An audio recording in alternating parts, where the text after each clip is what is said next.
Okay, what I want to talk to you about in this video is completing the square. This is going to be an important concept for us as we talk about quadratic functions over the next day.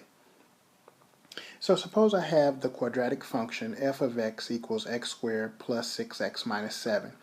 Remember, this is called a quadratic function because the highest power is a square. So we want to actually complete this square because eventually we want to be able to graph functions such as this, which we'll always know when we have these quadratic functions, we're going to be graphing a parabola, either opening up or down. So the important thing we need to remember when we're talking about completing squares is that we're going to have to add b over 2a quantity squared. Now, what is b, what is a?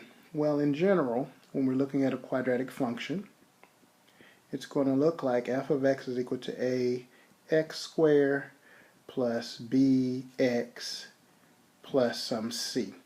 So your b is going to be the coefficient of x, and a is whatever the coefficient of x squared is. And so the b over 2a quantity squared, which is right here, this is the amount that we're going to have to add so that we end up with a perfect square. And we're going to see as we get through this problem that that perfect square is also going to be related to the b over 2a. So let me get to another page here. And let me copy our problem first.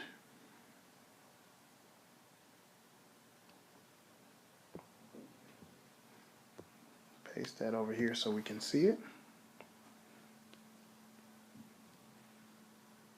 That's f of x. And so what is our a? Well, in our particular case, a is equal to 1 and b is equal to 6. So let me calculate b over 2a.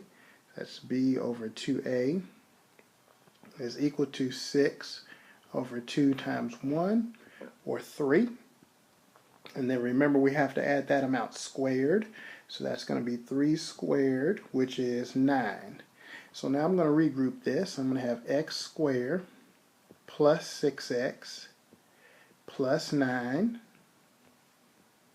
I had the minus 7. And since I added 9 here, I can't change the function, so I'm going to have to subtract 9 on the outside. All right. Let me collect this up again.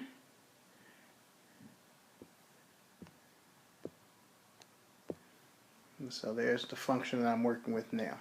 Now, the interesting thing is that the portion that you see there in parentheses is a perfect square. So if you remember how to factor, you can see that that is a perfect square. But it turns out that whenever you're creating perfect squares, the factor is always going to be x, and that'll be plus or minus depending on whether or not your b was plus or minus. And it'll be b over 2a quantity squared. Let me fix this parentheses over here.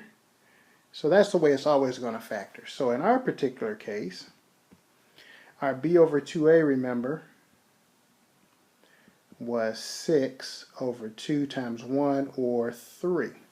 So this portion here factors to x plus 3 all squared.